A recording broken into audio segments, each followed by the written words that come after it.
I'm Jordan. And I'm Tyler. And this is the Inside Music City podcast.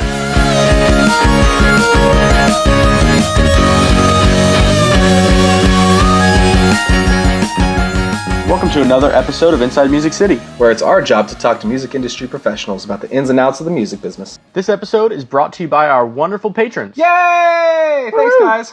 You can learn more about becoming part of the Patreon family, as well as finding a lot of behind-the-scenes content by visiting www.patreon.com/Inside Music City. Hello, hello, hello. Happy Monday to everyone out there. This episode today is with Andrew Gomez. Andrew is an engineer, producer, and he also plays guitar for his band Loyals. In this episode, we talk a lot about his basement studio and the equipment that he uses.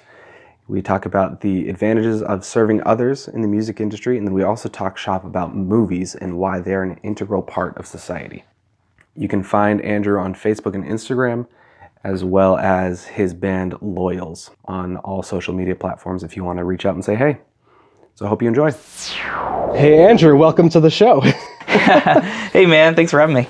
Yeah, of course. I wanted to start out just by talking a little bit about your history through music and how you came to start making a living with music. Yeah, just absolutely. A quick history. Sure. I started playing guitar when I was 10, kind of fell in love with music around that age as well. Moved here to Nashville in 2004 and kind of just stuck with the guitar thing, got into a band, been in a band for about 8 years now. Kind of, as far as like income goes and stuff like that, to get to where I'm like full-time now, honestly, it's really the recording thing. Kind of fell in love with music production around 2011. And I just started kind of chasing after that, and, you know, some people encouraged me along the way, and just started, with a little Pro Tools rig and a dream. And then, however many years later now, full-time, that's all I do. I don't go to a day job or anything. Like, this is my job. Have clients, I assist work for other people, I get work from other people, and it's just the whole freelance lifestyle, just kind of being there for other people and helping people out, and yeah, it's great. It's exciting. That's scary. Awesome. It's exciting though. Yeah, I bet. How did you start learning how to produce music? Did you go to school, or what'd you do? Okay, so that's an interesting one. So I actually wanted to do production when I was like 15 years old. I started messing around on some free programs on the computer, on an old PC. Wanted to go to school. And because, it's like when you're 15, 16, you're approaching that age of like, hey, I need to figure out what I want to do with my life, even though like you have plenty of time, let's be honest, guys. So college-wise, I was like, okay, maybe MTSU has a really good recording program. Look into that. And I had a friend that went there as well. And he ended up going through it, and he had great things to say about it. He's like, dude, it's just really hard to get in there. At least at the time it was like 7 years ago, maybe 8 years ago. More than that, probably 9 years ago. It's like forever ago. I was like, okay, well, I'll just keep playing guitar with my band. I think I had the attitude or the mindset of, I mean, it was really at the time in the mid-2000s, it was, you kind of have to go to school to do it. Because like coming out of the 90s and 80s, 70s, 60s, like you either had to just sit in this big studio and clean toilets and walk around and help and basically assist in that way to kind of just even see what the process was like. And then because of a place like MTSU and stuff like that, you can go to school now and, great professors and stuff to teach you. But I just, at that time, like I thought it was that or nothing. I didn't know, like the internet back then, this would have been like, I guess 2000, honestly, around 2007, 2008. But at that time, I think that's when YouTube and like just the first kind of big recording tutorial sites started even happening. There's so many now. Back then, honestly, there's just nothing. There's no way for me, it was like, I have to go to school or nothing. I just really wasn't pulled to do the whole school thing. For recording, it kind of looked like a very big shot in the dark / a big gamble. So went to school for journalism, and what really got me truly for real into recording, because I had kind of still had an interest in it for so many years, was when my band was recording our second EP in 2011. For some reason, because we had recorded stuff before, I'd been in the studio before, but our producer, Matt Arcani, hit me up probably a month or two after we finished recording our second EP, and he said, hey, have you ever thought about doing music production? And I was like, yeah, I did, years ago. Didn't really want to go to school for it, but I don't know, I just never really followed that. But yeah, I mean, it interests me. He's like, yeah, man, you should just get an interface and just start messing around. Like, I was like, what's an interface? So I basically just begged to my parents, like, hey, Christmas, birthday, just wrap it all in one. Here's my producer's number. Just whatever he suggests. I don't know what he's talking about, but I'll figure it out. So they got me a little Pro Tools system, MBox Pro, the 3rd gen, I guess the latest one. I still have it.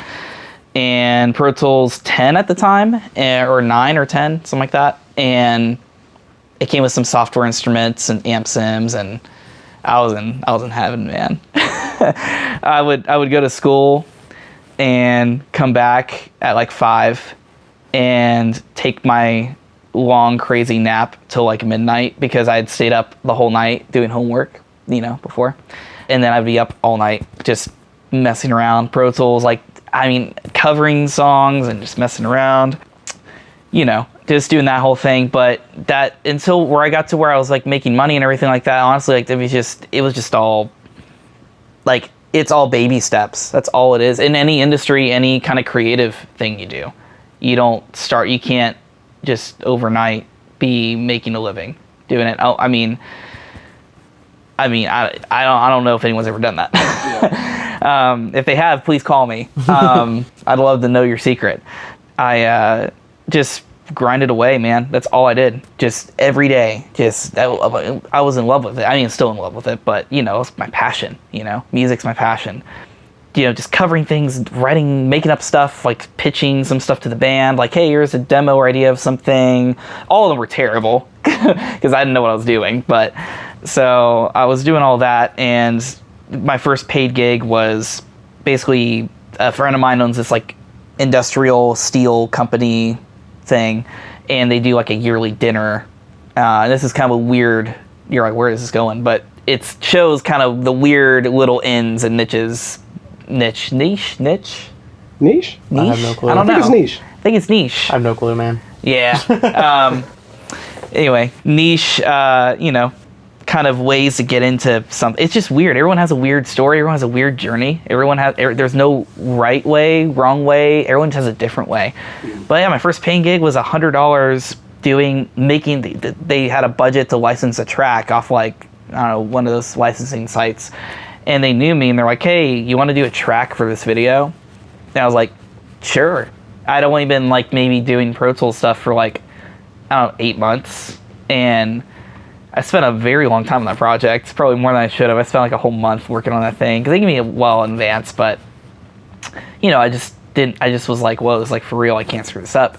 They loved it, and some friends that saw the video really loved it. And honestly, man, like, this kind of goes for anyone doing anything creative, but like it really, and this is, the world needs to get better at doing this, but man, people just need to be encouraging because those little like, hey man, I really like that track, you did a really good job, like for me was like better than the money, because it was like, I'm like making something out of nothing and people are taking something out of it, and that's like that drive, that's like adrenaline. It's an adrenaline shot, so that like pushed me into like, okay, time. I was still living at my parents' house. Like my studio was it was my bedroom. I had like a bunk bed and stuff was all under it. It was just like, or a loft bed, I guess. And then it was just it was not attractive whatsoever to have anyone come in there. It just did not look anything near professional. But, here's the thing. I was just passionate. And I was like, hey, I'll do your record for free, or I'll do your song for free. My first EP I did was this indie rock band from Clarksville. Now they're in Nashville. They're called Camden. And I met them through a mutual friend and, went to see them play. Because that's what you do. You can't just walk around and say, hey, I'm a producer. Hire me. No. That doesn't work, and there's so many people on the internet and out there doing that, that think they can just put up a fancy website and just be like, oh, my website looks great, people will totally hire me. No, you gotta go out there and like make connections. If you're not a people person, you're gonna have a really hard time. You don't have to be like a big people person, but you have to be at least open to having conversation, picking up the phone, or going and paying $5 for a cover to go down to a show and watching a lot of bad local bands, but maybe one of them sounds like they might have it together and have potential, and that's what I saw in those guys. I heard some really, like, I grew up listening to like rock, pop rock, alternative, like that mid 2000s indie rock thing, like big Tooth and Nail fan, which is great. My band's signed with Tooth and Nail Records now, but I grew up like listening to like, MXPX, POD, As Cities Burn, Under Oath, Demon Hunter, like all those like heavier alternative bands. That's kind of what I drew to when I started looking. I'm like, man, I know this genre inside and out. Like I would love, because I'm not in a band that does that music, but man, I would love to make it still. But those Camden guys, they're in that As Cities Burn kind of vibe, indie rock. I hit them up and like they actually had somewhat of like, I wasn't expecting much. I was just like, I just would love to do your record because I think you guys are awesome. And I think that, and I respect and love that genre of music and the music you guys do. I think we work together, like we can make something really special. And that's just how I pitched it to them, but I didn't walk up to them and say that. I first listened to their older EP. I gave them like feedback on it. I told them what I loved about it. I went to like every time they played Nashville, I went and saw them play. I built a relationship with them, and then inevitably they were like, "Hey, do you want to do our next EP?" And I was like, "Sure." And I would love to. I'd be honored. And the budget was small. It wasn't anything. I mean, I think I charge about, it's like the whole EP of like, I think there's 6 songs. I think it's what I now charge for like a song and a half. Like it was like nothing. It was great because it was just the first beautiful, awesome experience of like that whole, it's like the taste into something that could be like the rest of my life, or at least a big part of my life. Anyway, so I recorded that EP, they put it out, and then, it's just it's that snowball effect. You just finishing stuff and putting stuff out is like the best thing anyone can do, because I know all these new guys, they want to hide in their rooms and work on their songs for years. And you kind of just have to put a date on it, finish it, and put it out. Like, I mean, you're never going to get more work unless you put something out. And you're also never going to learn until you finish something, because you can look back on it and be like, oh, I could have did this better. But then when you do the next project, you get to start off on a better foot. But anyway, so snowball effect. I mean, started doing other bands, other people around town in Nashville.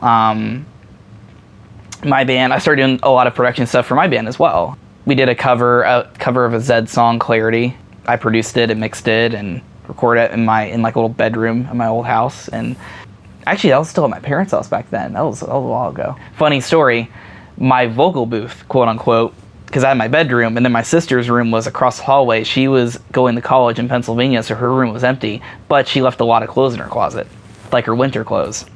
So I ran this like 40-foot mic cable across my parents' house into my sister's closet, and that's where a lot of my recordings happened in that. Like back then, were all from that closet. So if you ask any of the bands I worked with back then, they'll like remember Rachel's closet. It was really funny. What's funny is it sounded good. Like, and it kind of developed the philosophy I really live by when it comes to recording. It's I don't really care what we do to get there. I just want it to sound good. Like, I don't care. No one's gonna know when they listen to your record that you recorded in a bedroom, or you half the sounds, 90% of the sounds coming out are all samples and software instruments. Like, no one's gonna care. All that matters is the song good, and really to the consumer, is the song good? But for me as a producer, is the song good? Is it the best it can be? Is the mix good? Like, does the mix make it easier to hear the song coming out? So that, like, am I being distracted by things? Am I being, whatever? So, but yeah, that's just, that's something I've lived off by. Like, it's kind of a motto I've almost kind of pulled up in the last couple of years. Cause I've had a pseudo studio in 3 different houses at this point, and all of them have not been ideal. The one I'm in now is the best one by far, but I'm about to move again, so it's going to be another place. So that's actually really exciting, though, because at least when you move, you can think about the studio in mind, and I'm going to buy with the intention of a studio in this spot, so you get to shop with that. But that's always kind of fun. That's the motto, man. Just, I don't care how we get there or what we do, as long as it sounds great. So you mentioned a lot about your band and EPs and stuff like that. Tell us about the band you're in. Awesome. I'm in a band called Loyals. That's Loyals. We've been a band for 8 years. Well, really, the members in the band, me, my buddy Dane and Evan, have been in the band for 8 years. We were actually called Skyhook for a very long time, because that's when we were in high school. That was our band name. And we did that from 2009 to 2015, I think. 14, 15? I think 15. Yeah, 2015. And that's where most of my band experience came out of, because we toured a lot. We met in church. We were on the worship team, and we decided, hey, why don't we just write a rock song for fun? And we did that, and just, friends of friends, people hey, yeah, I know this guy, come record you, and the guy ends up being the reason I even get into recording. He's produced everything we've ever done. We basically traveled for all the time, as much as we could. We're in high school, college, so in between everything, put out EPs. We sounded kind of like, the Sky thing was kind of what I grew up with, the Amberlin type thing, tooth and nail sound, guitars, alternative rock, a little bit of synth, no screaming or anything, but or heavy vocals, just kind of good, solid alternative rock. And then, in 2015, a few of us got married, and we're all just kind of, growing up, and it was just okay, kind of into other things now. Not that I'm into other things as in music, but I don't want to do music anymore, but there's other music that I really like.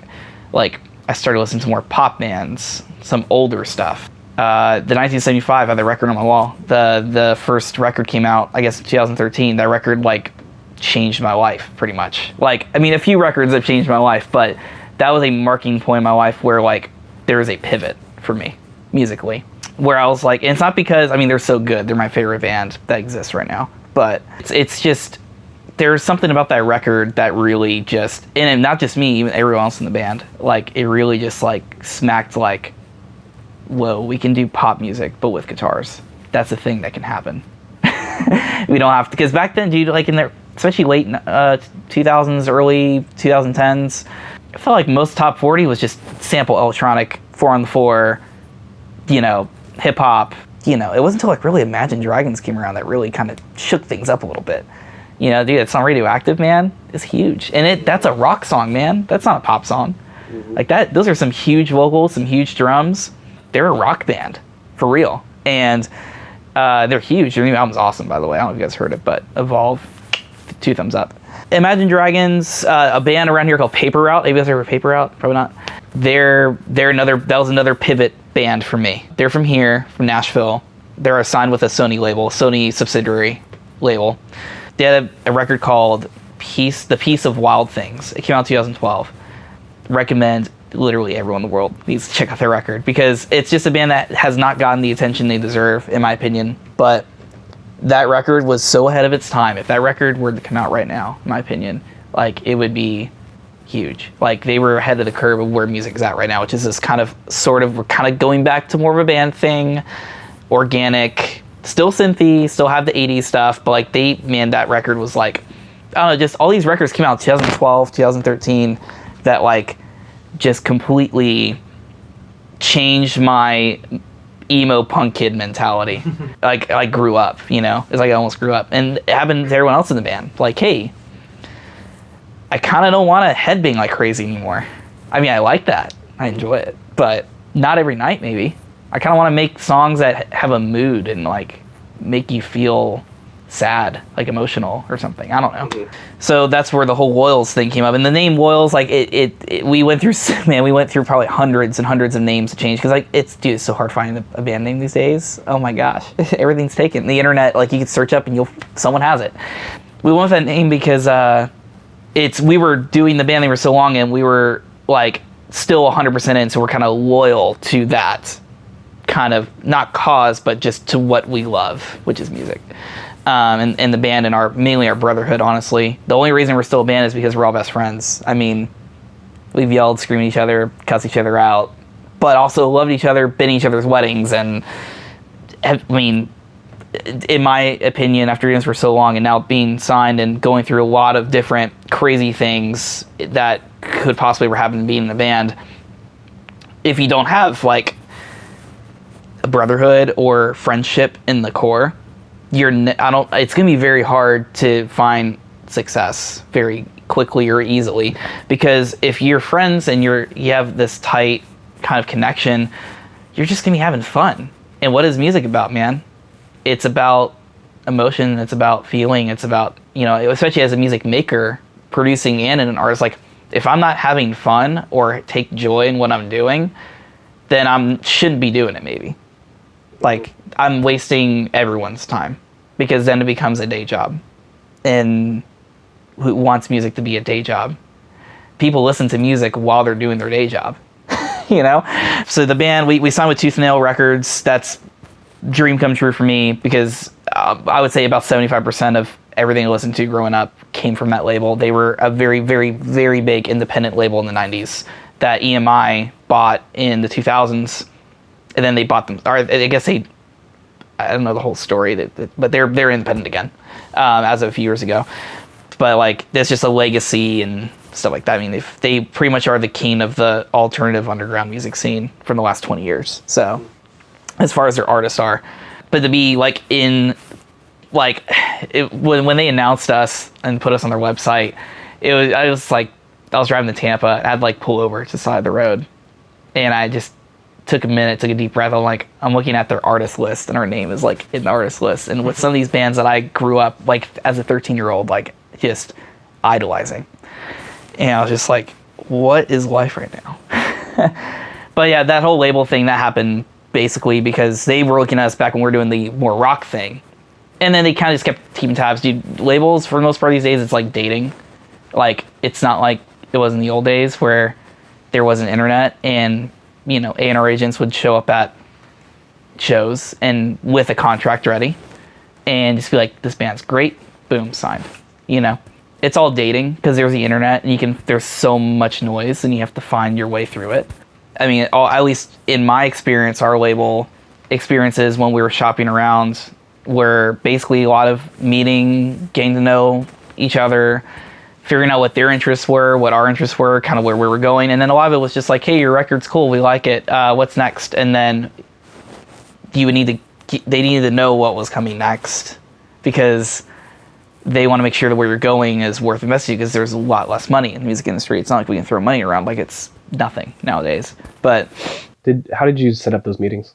It was connections, man. We actually didn't really want a label initially. Back when I say initially, this is like 2011. Like 2 years into the band. Actually, really, our first label meeting was a year into the band. It was 2010. It's like late 2010. Record label in Memphis. They reached out to us because I guess they had found us on a website. I think it was like Noise Trade, because we had put some music on Noise Trade. I don't really remember, but they reached out to us and wanted to come see us play a show. And we kind of had this little, again, punk attitude. Like, oh, we don't need anybody. We're just going to, do this ourselves and whatever. They were interested. It was cool. I don't think it was the right fit. It was so long ago. I'm like struggling to remember at this point. But there came a point where later on, like as we released our second EP called Raise the Stars, that was under Skyhook, it felt like literally all these labels in town were contacting us. And it was because there were some people that we had connections with. Like our producer is decently, at the time was pretty well connected to, and all that stuff. Like all these different kind of like hybrid labels, like because some of them were like Tooth and Nail, for example. Some people associate them as a Christian label. I think they have Christians that run it, but the Tooth and Nail side's kind of whatever. Like, they have a Christian side. It's called BEC, but Tooth and Nail is just a whatever. It's an indie label. That's all it is. So we got a lot of those crossover kind of labels. Like EMI had a Christian thing, and they were like interested in us, and some other people as well. It was just connections. That's all it was. Literal just connections, and like I said, just kind of being open to going places, talking to people, meeting people, not being super pushy that you're in a band, but eventually that stuff comes up. But that was just, like I said, to shortly answer your question, we didn't really seek out too much. It was just connections, really, and just people we knew that knew other people, reaching out, friends of friends helping out. And it's Nashville. Chances are you probably know someone that is in a label or knows someone in a label. Like, it's just, that's Nashville culture for you. And what's funny is once one label found out we were talking, suddenly everyone else was calling. Other than networking and just meeting new people, what advice would you give to people that are maybe either starting out in a band or that are in a band that want to take it further, type of thing, like Sure. What you guys did? What advice would you give them? Yeah, like I said earlier, basically just make sure you guys are all friends, for one. Or at least civil with each other. I mean, I don't know, like, the band will never go anywhere unless you all are really tight. Like, before business or anything, like, the friendship part has to be solid. If you're an artist that just hires out people, then that works too, obviously, because that's your hired guns, basically. But like, if you're in a band, like we're like a group of people that make music together, I would say make sure it starts off tight knit, and be very honest with each other, and be very respectful of each other, and hopefully, everyone will be adults and things will go great. For our business side, starting off, like best advice to go forward would be, don't be obnoxious. And don't spam / tell everyone. Make sure everyone at all times knows that you're in a band. That's really annoying. What you need to do is just shut up and go into the studio and make a good record. That's what you got to do. And when you make your record, make it with someone that's going to tell you that your ideas suck. Because if you think that your idea is awesome 100% of the time, and only your way happens, I mean, there are some phenoms out there, but most of the time you kind of need someone to balance you out a little bit, whether it's another band member or a producer. But be open to experimenting. Be open to, like I said, in the studio, like just someone not liking your idea. But if my rule is the best idea wins. Like, if we're making a record, if it's my record or if it's someone else's record that I'm producing, I really don't care what the idea. I'm like, does the idea or the thing that we brought to the table make the song better? Objectively, not take your opinions out of the mix. Like, don't pretend like it was your idea. Does it make it better? And just don't be selfish, and don't be weird that it wasn't your idea. And this sounds like a weird thing to say, but honestly, this happens a lot. I see it happen all the time when I'm working with other bands, and having in my own band for a long time too. Let the songs like kind of grow a little bit. Let them have input from other people. Not that every song's a community project. Some songs just come out of the gate like, oh man, that's really good. And some things, you just have the discernment, especially when you have a producer that's not in your band, someone that's hired in, to like kind of almost be quality control and be like, hey, okay, let's make sure we're not going way outside of the original idea, because we like the original idea. That's why we're here, But stay true to yourself. That's actually the biggest thing I can always say is like, dude, don't just do something because someone else is doing it. Or because you heard a song on the radio that's really good and you really like how it sounds and you want to copy it. Take influence from it, learn from it, but don't go change your style or go make a single or do whatever with a sound that like, don't just do something unless it's actually what is inside of you or in your band. Like, don't actually make something that you're not. Don't force yourself into making something that you're not comfortable with doing. Just sit down and write and hang out with your band, jam together, practice, write together. Like, just try to just take your influences but not be the influence you're trying to do. That's what actually is kind of the best thing to do, because that's where the best bands come from, man. Quote them again, 1975, my favorite band right now. Yeah, they sound like their new record sounds a lot like super 80s. There's a lot of Bowie references, stuff like that. But like, they're definitely their own band though. They're not ripping off any songs. Like, and if you hear any of their records, like some stuff, it goes all over the place sometimes because they're just writing whatever they want to write. And that's how we treated our record, man. We just wrote what we wanted to write. There's some songs in here, like picking out singles was really hard because there's a lot of, we think obviously, a lot of good stuff, but kind of covers a big spectrum. So, but what keeps it all together is that we have our quote unquote, like our loyals kind of characteristics, aka our singer. Like, you hear him, you're gonna think our band, no matter what the track. We do, it is pop, but we do have some certain guitar tones we kind of go for that are very consistent in the record. Same with drum tones and all that. Certain synth sounds, a lot of our synth sounds come kind of in the same sort of category. Like, we kind of honed in on something we really like, and we made a bunch of songs with it, but a lot of the songs sound really different. But there's these little, threads of sameness, almost a way, or like, continuity, I guess you would say, through the record, like the tones and the vocals and stuff. And that's how you know it's a Loyals record, so. Also, like I said, there's no right or wrong way. Everyone has their own path, but there definitely are some red flags and stuff to kind of take note of, and some things to avoid, and stuff like that. Like the don't be copying people. Don't be copying people, for sure. Don't be copying people, and be tight-knit and close with your bandmates. And that, honestly, is actually the most important thing. It's a huge, that is one thing, that's a life lesson I've learned. Because we've had members leave, and we've gone through some pretty intense situations and with stuff like that, and things that shouldn't have not happened. And it messes with your personal life too, and it's just not good. So, yeah. Let's talk about your rig. Sure. Your setup here. My rig. Let me turn around. Yeah. Field trip. My rig. Nothing crazy. I am 100% all in the box at the moment. Which means? In the box. In the box means that I'm not running any hardware. Like, I'm not doing a console. I'm not running any outboard EQs, compressors. Everything is inside Pro Tools or inside whatever software I'm using. Okay. Do you use other things besides Pro Tools? I have Logic. I have it because a lot of people have it. I'm not really big into the workflow. I learned on Pro Tools, so I mainly use Pro Tools. I have checked out Studio One. I think Studio One is doing pretty great right now. Pretty soon, I think that platform's actually taking off pretty well.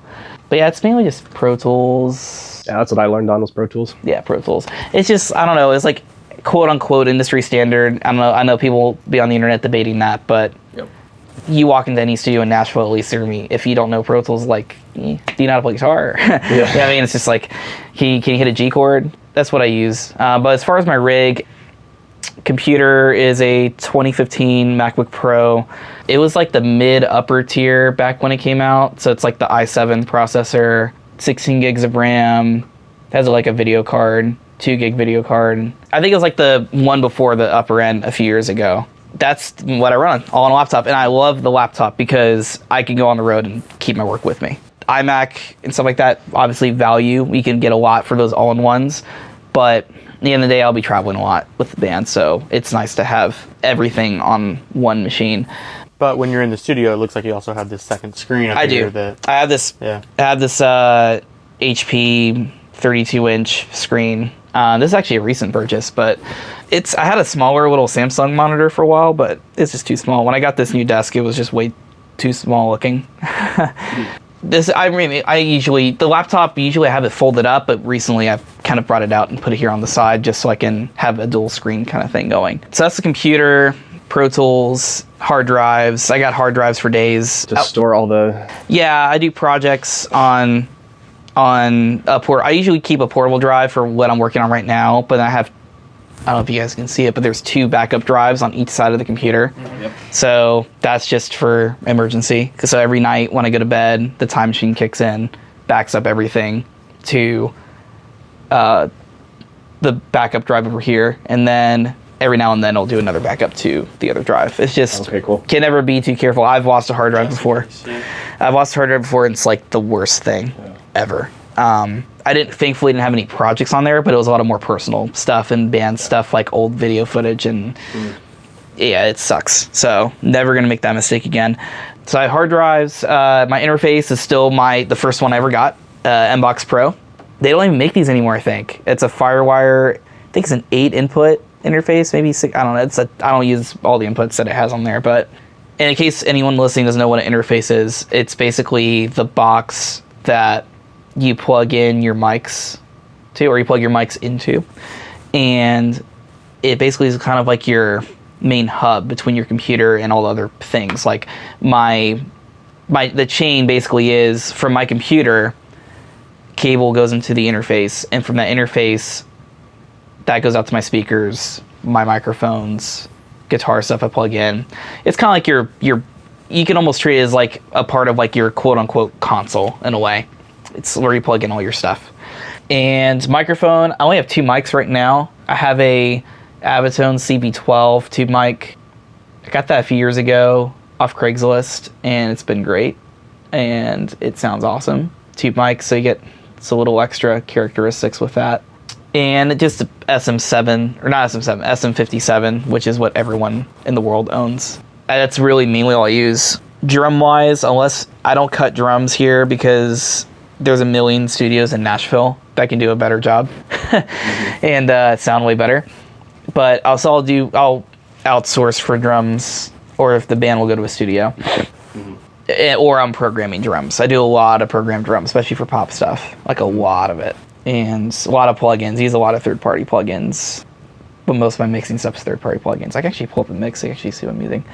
Let's see what else. I have a couple keyboards, like MIDI keyboards. This little MPK Mini thing's my favorite because I'm not a piano player.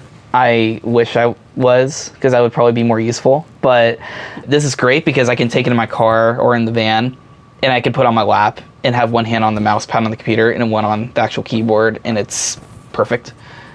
Let's see what else. This little PreSonus fader port thing. It's like a one channel fader kind of guy that plugs into your whatever software you're using, Pro Tools, Logic, whatever. You can basically assign a track to it. So I can put like my vocal on here, and it actually is motorized fader, so it'll move up and down with the automation, which is really cool. So that way, like, if for people that know nothing about recording, I can, like you would in a traditional studio, I could literally put my finger on a physical fader and ride it up and down to write it in to the computer, instead of having to use a mouse or write it in with by drawing in on a mouse, which is very tedious. Other stuff, I guess, other than hard drives, I mean, there's my monitors. I have Tannoy 501As, which are some pretty good, they're good for like a home studio, like, I don't know, 5-inch cones. I have a KRK 10-inch sub in the back. I got that a lot later than I wish I would have. Well, mainly because where I'm at now was the first room that really needed a sub, because there's enough travel in the room for it to actually matter. Anyway, so yeah, mainly just all in the box. I mean, everything. I mean, if you see, there's stacks of plugins everywhere. Actually, this is not even showing the whole thing of plugins. There we go. Just mainly a lot of plugins. Use that as my outboard gear. So like, for people listening don't know recording, basically plugins they're just like little pieces of software that run inside of your whatever you're using, like GarageBand, whatever music creation software you're using. They just do like effects or EQs, dynamics, whatever you want to do. It's just something you can insert onto a track. Basically replicating what you would see in a studio. Like, if you ever go to a major studio or any studio or traditional studio, and you see just these walls of rack gear, like knobs and stuff like that, consoles, and it's just a virtual way of like having those different little tools. So, use a lot of different stuff. I'm always like checking out whatever's new in the plugin world and stuff. There's just so much good stuff now, and a lot of those bigger guys, bigger mixers are now moving mainly in the box as well. I know Andrew Sheps has done that. Dave Pensato's done that as well, and I've been following Pensato. Yeah, He does. Yeah, he does a lot of in the box. I believe Ken Andrews, which did Paramore's last record, the self-titled, I believe he won a shootout. I may be wrong, but I believe he won a shootout against Dave Pensato and a bunch of other people. Oh, wow. And he did it on his laptop. no like all in the box plugins, and ironically the band picked his mix because they thought it was like vibier. It's funny because people associate analog with vibe in Mojo, but there's so many plugins that emulate that so well, and you can have a ton of it, and you can have as little or as much of it as you want because you have basically almost infinite amounts of essentially what you virtual racks in a way, you know, of gear. So yeah, lots of techno mumble jumbo, but yeah, this is pretty much it. Like, this is like all I need right here. I mean, really all I need is just my laptop. Everything's on my laptop. Laptop plus a hard drive, can do everything. But when I'm here in the studio, you know, everything's, I at least like to have a decent side screen to look at instead of just kind of houching over my laptop like I did for like 5 years and hurt my back really bad. But just pretty simple, pretty straight. What is some good software that you would recommend to people that want to get started producing music? It's really, there's actually questions that go on with that is how much money do you want to invest and how serious are you about it? I like Pro Tools. I mean, I think if you're getting into it, even hobbyists in a way, and maybe like, man, I could, if I get into this, I think Pro Tools is a great solution. A lot of people are going to say Logic, and Logic is a great solution too because it's actually a lot of value for what you get. I think it's like $299 but you have to have a Mac to get Logic Pro. Pro Tools works on PC and Mac, and so does Studio One. I would, either one of those three I think are great. I've used all three, and they're all great pieces of software. I just am more akin to Pro Tools because I learned on it. I personally think the workflow is better when it comes to editing and just a lot of different things. But I mean, if you get Logic and use it for a year, you'll be so used to it, you won't know. You'll get on Pro Tools and think it probably has the worst workflow. But, you know, but there is something to be said that most studios do have Pro Tools at least installed in their systems. So it's more kind of the more universal language, I would say, in digital recording. So I would say, yeah, Pro Tools, Logic, or Studio One. It kind of really almost doesn't matter at this point, as long as you're like learn your software and make music. I mean, it's all about making music, so you know, a lot of newbies, I always tell them like, don't buy any third-party plugins if you can help it, because third-party plugins aren't going to make your recordings or mixes better. Only your knowledge will. And then with great knowledge, you can then buy third-party plugins and get so much more use out of them, and then that's when you'll see them like kind of the benefit. Like if I gave you my computer right now and you just started to learn recording today and you had access to all these different plugins I have, you would be honestly more confused than anything. Because like, just for example, if I open up like my EQ thing, look how many EQs there are. Like when you're a newbie, like what do you do? There's just so many options. Like Pro Tools comes with like a couple EQs stock. Like here's the basic Pro Tools EQ. You kind of do most of anything you do on any EQ with it, honestly. It's just, it doesn't, I don't think it really models any like old analog hardware. It's kind of just kind of a sleek digital EQ. So just learn what comes with your software. And honestly, a lot of the plugins you get with your software these days, like Pro Tools and Logic, they don't sound bad. They actually sound really good. There's a lot of pros using them. Like the 1176 compressor that comes with Pro Tools, the model of it at least, that's a famous compressor. If you guys don't know, like any recording you've ever heard in your life on the radio probably has had an 1176 compressor on it at some point, or at least classic recording. The one that comes with Pro Tools sounds good. I know some huge name producers, not producers, but mixers. Like Tom Lord-Alge, Chris Lord-Alge's brother, he does a lot of huge records. He swears by the stock Pro Tools 1176 compressor. That's all he doesn't use. Even his brother has a signature version on Waves, the CLA 76, and he doesn't even use that, from what I know. He uses just the stock one. But what's funny is like, there's nothing wrong with it. I do have like the Chris Lord-Alge one. I really like it. That's kind of my go-to. But here's the thing: they both sound different. They don't sound wrong or right. They just sound different.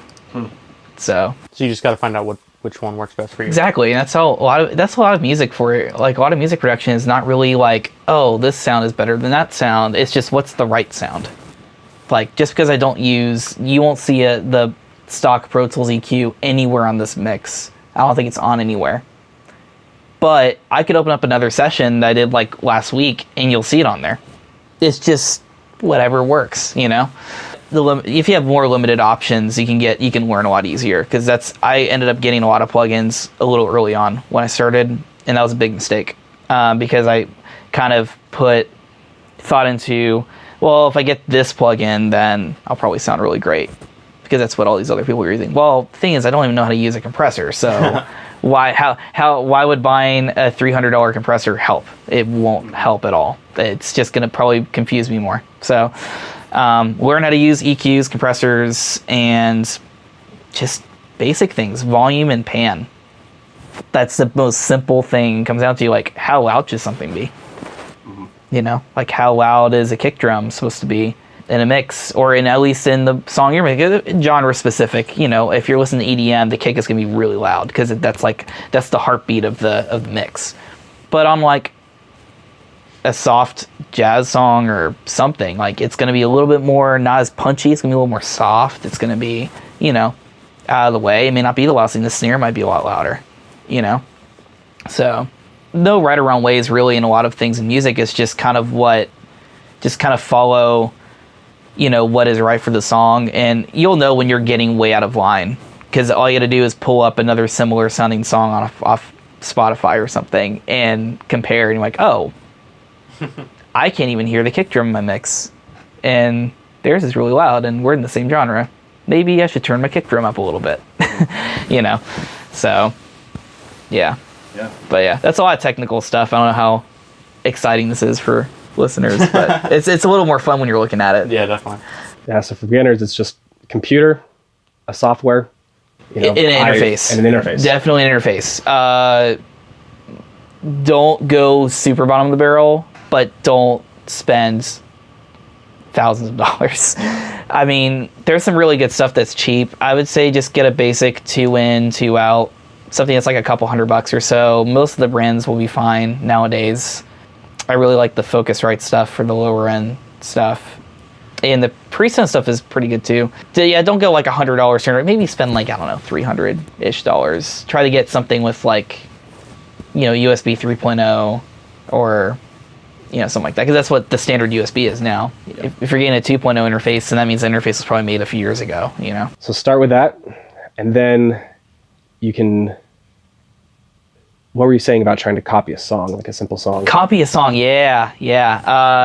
That is, I always tell people that start off, like, that's a fun way, because you're going to get those light bulb aha moments so many times. And those are the little moments that will give you those adrenaline rushes to like, oh, I'm doing something right, Instead of staring at an empty Pro Tools screen, trying to write something or make something. Some people are creative enough to make that happen though. But for people like me, and well, at least how I am, I had to like start. I had to just pick a song I really liked that wasn't unreasonable as far as how many tracks there were. Something simple like a basic rock song was easy because I play guitar, so I just used like whatever came with my software as far as drum programming. Even though it didn't sound amazing, I still programmed in the drums. But even something like that, you learn so much because I'm not a drummer. But programming drums while trying to emulate exactly what's on a track, I learned so much about velocity, so much about just hand movements, like where hands are going when doing a beat, you know, or relation to hand, like a snare and a kick. Then guitar, I play guitar, so I use like a little amp sim that came with Pro Tools, and you know, I just reconstructed a Paramore song. You know, yeah, I like thought it was so cool. I thought it was so great, and now I listen back to it, I'm like, oh man, I was so off. But that's just, you know, that's just how it goes. But I mean, I needed to do that to kind of learn how to program drums, how to find decent guitar tones, how to EQ a guitar in a recording rig. Like, that's something a lot of people don't think about when they're just guitar players in amp. They just kind of move their knobs on the EQ till it sounds great. But live does not always translate to recording. You don't want a muddy guitar tone that sounds really thick and stuff always in a recording, because it might drown out another element, like, I don't know, kick drum, floor toms, you know. But when you have your amp and you're playing live, you just want loud, you know. You just want to crank everything up. So, but yeah, I mean, that's definitely, covers are great. That's a good way to start. until you can, unless you're a songwriter. I'm not a songwriter. I mean, I think it would have been a lot different if I was a songwriter. I would have probably started writing my own songs, but that probably would have been more how I started doing the Pro Tools thing. But since I don't really songwrite, I just try to recreate songs, and then that's how I learned. So Yeah, and just keep tweaking with the EQ and all the different settings to see if you can make it sound the same. So you start learning. Try to sound as close as you possibly can. You're never gonna sound exactly the same because a different human being had their brain on it and their fingers on it.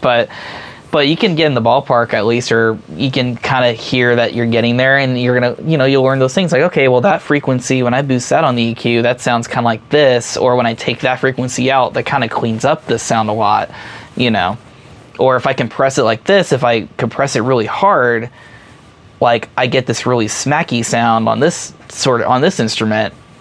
It's just basic things like extremities really, or extremes. You just turn some way up or way down, and you kind of see what happens. But And just to be clear, when you're mimicking the other people's songs, that's for when you're learning how to mix, not with your own band. no, you gave some earlier advice that you don't want to mimic. No, you don't want to copy. I mean, it's. I mean, if you hear a cool sound, I mean, here's the thing. You can. I've done this before too. Like, I mean, there's definitely some songs I've heard that I'm like, wow, it's a really cool tone or cool idea. Even if I try the master, I'm never going to match it because I don't have their guitar player. And that's honestly where most of the tone comes from. It's in the fingers, it's in the picking. I don't have their guitar. I don't have their amp. I don't have their signal chain, their cables they're using, their pedals. I don't have the interface / board / whatever. By the time it goes from the guitar player playing to in the computer or on tape or however you're recording, it's going to be different because it's not the same setup. I can try to go for a tone that sounds like it. I'm never going to be able to get the same tone, but at least like, hey, I kind of like that tone. Want to go for something like that. There's nothing wrong with that. There's absolutely nothing wrong with that. When I meant copying, I meant more of like, hey, I'm going to change my band's sound to sound exactly like this band because this band is like killing it right now. Yeah. That's stupid. You should not be in a band if you're doing that. You get out of the way to let other bands get their moment to shine. We talked earlier about how you started producing podcasts. Do you want to tell us a bit about that? Yeah, I love podcasts. I listen to the podcast more than I do music almost at this point, which is a very scary thought and something I need to put on the table and come clean about. So this is actually a really goofy, nerdy, funny story. But been listening to podcasts honestly since probably since it was like a thing, like the old iPods, like forever ago. I just thought it was always really cool. I'm also a big gamer. Like, I'm really into gaming. Like, I've always been into gaming. Shamelessly, I play a lot of online gaming. I have every system. It's just what I do. That's my unplug, unwind type thing. I play this game called Destiny, and I play it a lot. It's kind of sad. I got so into it, or I still am really into it. There's this podcast called Crucible Radio that basically talks. It's a Destiny podcast, and they actually were charting. They were always like kind of in the top charts on the gaming section and podcasts on iTunes. So I was like, oh, that's cool. It's a Destiny podcast. Well, yeah, man, interesting. I check it out. Fell in love with it. Thought it was great. Hosts are great. Everyone's cool. Really love the show. One time, like it was like December 2015, they put out a little note at the end of their show saying, hey, if you're an audio engineer, you should email us because we're looking for someone to engineer a podcast, stuff like that. And I was like, oh, sweet. I'm an audio engineer. I can totally do that. And so I emailed them and they're like, hey, thanks for reaching out. There was like about 20 other people that reached out. We're going to send you all an 18-minute segment from our show. And we just want you to edit it and mix it. You have complete creative control. You can put music in there. You can cut half of it out if you don't want to. If you want to, do whatever you want. But we just want to see what your style is. So I got the files, and then they had like a pretty quick turnaround time, and it was like terrible timing because I was literally leaving to go on tour. I was going to New York City with the band, and I ended up literally having to do the entire thing, edit it, all that. in the car on my laptop with headphones on, which was not how I wanted to do it. It was basically my only option. But, you just make with what you can. So I sent in my submission. I think I took the 18-minute segment down to something like 13 or 14 minutes. It took out like 4 minutes of like redundancy stuff and like kind of made them sound really professional, clean, and just like really like put together. And, you guys know, because you guys edit podcasts, so you know what it's like. It's this recording will chop 30 minutes off by the time it's done. Oh, yeah. I sent it in, and, like I said, it was like a 14-ish minute submission. 3 minutes later, I get an email back from one of the hosts, and he says, "Hey, you're hired." And I was like, "You haven't even had time to list the whole thing." He's like, "Oh, I knew in the first 30 seconds you're the guy." I was like, "Oh, okay, sweet." So I started doing that podcast thing there, and honestly, like, I've just really fell in love with it. Like, it's something that I'm trying to do more of. It's a little bit harder to get into. There's not a million podcasts making a bunch of money that can hire out somebody, but if it is so fun, because that's how I digest information. That's how I digest like news, entertainment news. It's how I learn stuff about a certain topic I want to learn about. I do podcasts, like, especially if it's something I'm like interested in. I'm gonna listen to it anyway. Might as well edit it. But that has turned to another stream of income, and like everything I do right now is all multiple streams of income. I don't have like my one thing that's like, oh, here's all the money. Here's that, and it is very scary. It's a very big leap of faith to do it, but if you commit to it and you're passionate and you like have that drive, you'll be totally set. And so yeah, podcast definitely something I'm doing now that I will be doing more of in the future. I'm talking to a couple other podcasts actually right now, so trying to get more into that world, because for me it's like it's almost like gaming. It's almost a little therapeutic in a way. I kind of sit down and just listen, and like I kind of have my templates set up on Pro Tools for podcasts, like for each podcast, and so I got a lot of the mixing stuff out of the way. Like I made a template on the first thing I did with them, and I've kind of just done little tweaks here and there. So at this point it's just like listening and cutting things out and rearranging, or almost like being a producer in a way. Like you get a lot of creative freedom with that. Like you can kind of change the dynamic of the show like that. Like this conversation we're having right now, you guys have asked me a bunch of questions in a certain order, and then you may hear something I say now that could have been cool to know earlier, and you can literally take that section, move it over, and then by the end of the day, when the listener hears it on iTunes or on their iPhone, you have this really concise, great, tight conversation. And I like that. Like that, I just weirdly get excited about that stuff. Like it's just, I guess it's because I'm really into audio engineering and editing, but podcasts, love it. That's a big thing for me. I love podcasts. And it's pretty great from our end as well, getting to be in the room when we're doing the interviews and when we're talking to guests, and then hearing it again. Yes. I'm like, wow, we sounded so good.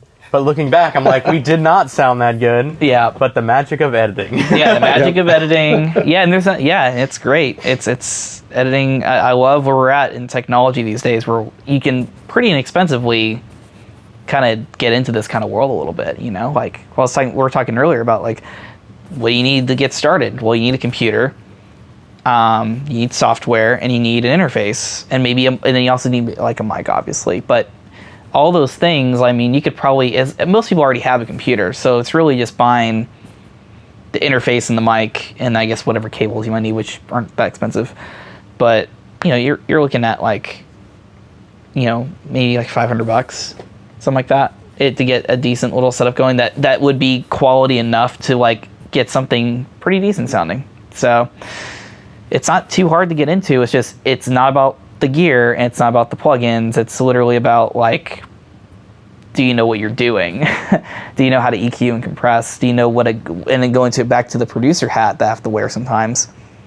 When the vocalist is in the room, how do I know if the take they just sang is the best take? It's almost a philosophical thing now at that point. Like, it's not even about the skill trade. It's just like, it's just knowing, it's part opinion, part creative, but it's knowing how to know if your opinion is actually in the right ballpark. Because there's sometimes I have opinions on things, like if we're working on my band's thing, I have an opinion for a guitar riff or synth riff that I love, but I may not suggest it because I know it's kind of weird for the song. But, you know, it's my personal taste. I know I like it, but I know, like, the masses / the bandmates, right, that's going to sound left field, you know? But, you know, it's just knowing when to not suggest or open your mouth and when to do it. What is your plan in the event of an alien invasion? Oh, man. Oh, this is so easy. I got a buddy, Weston, that has a ton of guns, and we've actually talked about this. We will totally, and this applies to zombies too. We're going to go out to, like, Sparta, Tennessee, and hide up in the mountains and with my bandmates and all. We've actually already discussed this. But on the way, I will raid the nearest Walmart. That's the plan, and we're just going to hide up there and wait it out and see what happens. Thankfully, we're in Tennessee, and there's a lot of ways to grab guns. Yeah. So a lot of people that have them too. So follow-up question: on a scale of 1 to 10, how weird are you? Oh man, I'm definitely like an 8. I'm like a 7 or 8, I think. Okay. I'm solid. Yeah. Solid 8. Like we've talked about music, and that's like professional stuff. But I could talk about like this TV stand with all these games for like 10 hours easily. So we need to start a new podcast. I'm just kidding. Yep. No, I've actually thought about. I am actually seriously thinking about getting into the whole Twitch thing. Yeah. I don't know if you guys know about that. Like for people, yeah. I play enough Destiny to where I feel like I need to just stick a camera up there and do it. I'm thinking of doing it. Like that's how weird I am, because I know a lot of people don't think of that as kind of a normal thing to do, but I thought about it. I love it. Yeah. What is something that you are not very good at doing? Ooh, so many things. I'm not very good at folding fitted sheets. Folding fitted No, that's sheets. an easy. That's an easy answer. No, Okay. I'm not good at I'm not good at remembering to floss. And some little daily, because sometimes I get so caught up down here, sometimes daily things kind of start to go out the window. You know what I mean? We get really soaked in. Yeah. Like I get locked in sometimes way too hard into some things like that I'm really interested in, and I kind of forget that life exists outside. So going along with gaming, do you rage quit? No, never. Okay. Never rage quit. Stick it out to the end. No, never rage quit, especially in a game like Destiny where you're always guaranteed some kind of loot at the end, whether you lose or not. Like, no, never rage quit. Okay. What is something that you know is true that most people don't agree with you on? Oh man. You're opening up almost a bunch of can of worms. Where I want to go with this. I could go with such an easy answer like Chicago style pizza is the best pizza in the world, but I want to do something a little controversial. I think that. Ooh, I'm gonna get a lot of hate for this. I think that Fender guitars are the greatest guitars in the world, and you can get any sound out of them.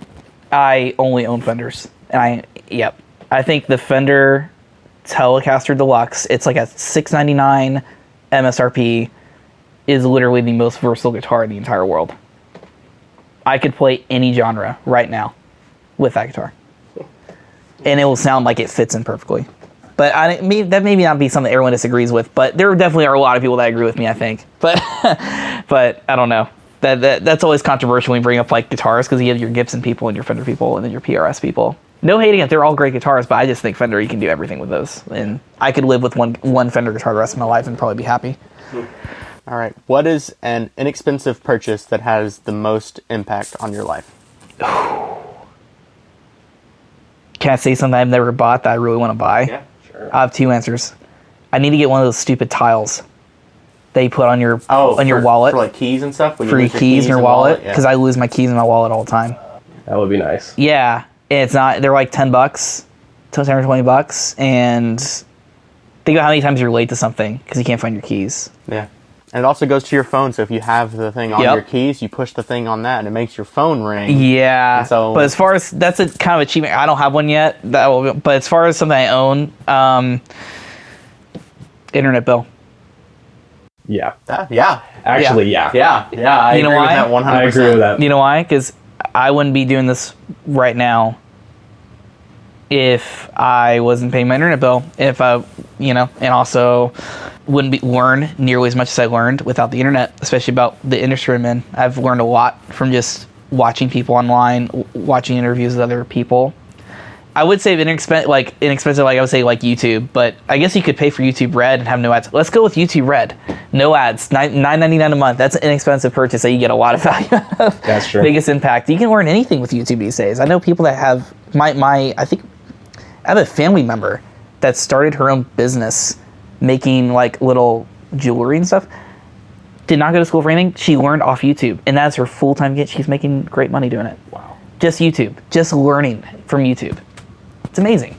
So if you were called to give a TED Talk pretty much tomorrow on something that you're not known for, what would it be? Not known for. Yep. So not being in a band, not even engineering, music or not gaming. producing. Okay. I would do a TED Talk on why film is the most important art medium in the entire world right now. Okay. Give us a little... Why would that You know be? why? Film is one of the few things that dictates culture. Think about it. People watch rom-coms. They think that their relationship, they look at that as their example. People watch war films. They think that's what war is like. Speaking of, Dunkirk's great. He hasn't even seen it. Oh, wow. Yeah. IMAX up there at Opry, 70 millimeter. Mm-hmm. So good. I try to go see movies at least once a week. I used to work at a theater. It's kind of where, I like really got into like going to theater all the time. I still love movies for them, but like you can learn so much from, and it's also like you got to treat it the way it is, like music, like a painting. Like, I just feel like, oh, you put on a movie, or you just put on a movie, whatever. That's something that some dude and a crew spent so much time and money, cried over, sweat over, bled over, more than even a lot of other kind of art mediums, and it gave people jobs, stuff like that. But I think the influence of film is something that people do not really, it's very under the radar. I honestly do think so. Think about how many things you've said. You can't even think of it because it's so in your brain. How many phrases, quotes, things you've said, or if you've been in an argument with your girlfriend, ways you've reacted, things that you were influenced by something you saw in a movie. You're not going to admit to it, and we're not going to admit to it, but because somewhere watching thousands of films growing up, you saw examples of situations and how people handled them. Dude, no one in real life, doesn't make any sense to drop a one-liner when you're in an argument and just walk out of the room. Where do you see that? People do that in films, but people do that all the time now. I can almost guarantee you if films weren't around, that wouldn't be a thing. You would sit down in the room and you'd talk it out, but it's because it's a dramatic thing to do, which is what are films or dramas. So, Speaking of Dunkirk and you being musically a music professional pretty much, you've heard of the Shepard tone? The Shepard tone? Yes. Oh, okay. No, this is something, wow. This is something I get to Something learn. musically that I know that you don't know. This is here we go. interesting. This is something I get to learn. So there's like a high end, medium, and a low end. Okay. And they're all increasing at the same rate. As the high end increases, the volume goes down. As the low end increases, the volume goes up to match the mid. And so as it goes, the tone never peaks. Like it never, the note never it's looped. But it sounds like it's just a constant, like, yeah. But it never stops. And it's so unnerving. Yeah, he does that in all of his films. Yeah. He did in Dunkirk. So you've noticed it. Okay. No, I've noticed in every one of his everything it's called the Shepard tone. Yeah. And it's such a Man, I need to weird make a song with that. Yeah. Like, that'd be cool. See, that's an example of stealing an idea. It actually works. And I did a terrible job of explaining that. no, I'll put in I that understood. video that I sent understood. you. I understood where you're going with it, but everyone at home, you just Google it. Yep. Just Google it. I'm sure maybe Hans Zimmer has like a YouTube video about it.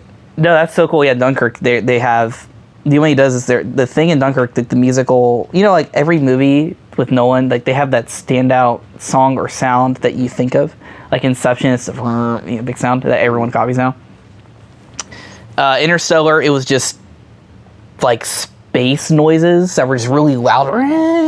Just big like organs almost. Dunkirk, it's literally it's like a stopwatch. but it goes the entire movie. Once it starts, it's like an hour and a half of just, And what that is, it's actually Hans Zimmer's. He had a stopwatch. He had a clock, like a little wristwatch that he recorded. Yeah, there is a point in the movie where it does stop, and when it does stop, you are so thrown off because it's like you're in a trance. You don't even notice it until it stops. And then you're like, you notice that what just sometimes he happened? does bring it in and brings up really loud sometimes when intensity drive, and that's when you kind of notice. But if you pay attention, it's kind of there the whole time. But Hans Zimmer's I mean, he's my favorite composer. John Williams is amazing. He's the more classical composer, but Hans Zimmer is like the future. Yeah. That's where everything will be going. He's going to be that. He's that guy. He's the Beethoven of now. And what I want to see is Hans Zimmer live. That was just a few weeks ago, wasn't it? At Ascend. I had a friend that went. He said it was incredible. I would have just went to like Pinewood, just stood out there, and just like watched. So Yeah, that video that you can look up, it's called "The Sound Illusion That Makes Dunkirk So Intense." That's the title of the YouTube video. Okay. And it's about that shepherd tone, and it's about it. They even talk about the ticking Yeah. in the movie. But Dude, it's a cool video. So good. You guys got to go see it if you haven't seen it yet. Oh yeah, for sure. Like, try to catch it before it leaves the IMAX 70 millimeter. I think it's like $19.50 a ticket, worth every penny, because it's like they shot it with 70 millimeter IMAX cameras, which there aren't many of those in the world. Yeah. But it literally, I mean, the entire screen. I mean, you don't even know how big that screen is until you watch a 70 millimeter film there, because when you watch regular IMAX there, I mean, there's still bars on top and bottom.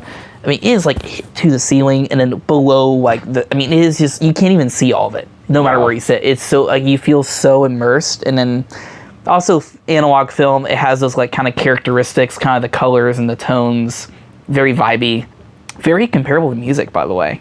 The analog thing, kind of interesting. 10,000% worth it. I'll probably go watch it again there before it leaves, just to bask in the visuals and the experience and the sound. And that's what I love about IMAX with Hans Zimmer scores, is watching IMAX just because it's just so loud in there. Yeah. That's so cool. Oh gosh. Well, we're running up on time. Cool. I appreciate everything that you've shown us, taught us, talked to us about. Do you have any parting advice for those that are kind of at the stage of, I really love doing this, I don't know if I can make it a living, I don't know if I can be a producer or be in a band or whatever. Yeah, or it's all the same. Just music. It's all the same, really. Don't quit your day job. You can be successful you can be successful in the career you're wanting to be and still have a day job. You'll know when it's the right time for the day job, because you'll realize you don't have time to do all your projects, and they're paid projects. That was kind of a tipping point for me. You can't just download Logic and say you're a producer either, and say, hey, I'm moving for business, guys. You got to learn. But if you love it, and you're spending the time, put a couple years into it, do some free projects, some little paid projects. Well, I'm talking more, I guess, to the producers out there, but I would say once you get to the point where you are getting enough clients in to where you're having to say no, that might be a good time to start reevaluating your job, because it'll naturally happen once you are jobless. It's like you're naked and you have to go find clothes and food, and you're in the middle of the wilderness, so you'll get that instinct to go hunt out for things. But if you're doing all the right things, if you're meeting people, connecting, developing relationships with bands and other people in around town here, showing genuine interest in who they are as like their art as people, not just trying to sell them a product, you'll probably be doing great in a couple of years. It's all about people, man. This is a service industry. It's not an entertainment for producers. It's not entertainment. It's a service industry. We're here to serve other people. If you're not the kind of person that can care about other people or worry about other people, like, then you need to not do this. Because unless maybe you're your own artist and you're making your own music and just Kanye Westing it up. But no, you gotta always remember, this is a service industry. That was an eye-opening thing for me to hear a couple years ago. This is a service-based industry. No one's here to serve you. You're here to serve the artist or the client or whoever.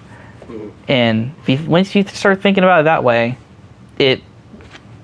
things start to make a little more sense. It's not about you. It's about what you're working on and what you do to contribute to it. And really, ultimately, by the time when the single or the record comes out, people are just hearing the artist or hearing the producer. The nerds like me are hearing the producer because I look into that stuff, but the masses are hearing the artist. And you got to remember, you're there to serve the artist. Great words of advice. Well, again, Andrew, thanks so much for being on our show. And Yeah, thanks, guys. hey, just a few more things before you take off. First of all, you can find links to everything we discussed in the show notes. This episode was brought to you by our wonderful patrons. If you want to learn more about becoming part of the Patreon family and how you can unlock behind-the-scenes content, you can find us at patreon.com/Inside Music City. If you enjoyed this episode, you can go to our Facebook page and let us know. You can comment on posts, pictures, videos, anything really. Our Facebook is Inside Music City. Be sure to give us a like. And finally, please, please, please forward this episode to someone you feel like would enjoy listening to or learning from our conversation today. And again, thank you so much everyone for listening. You're awesome.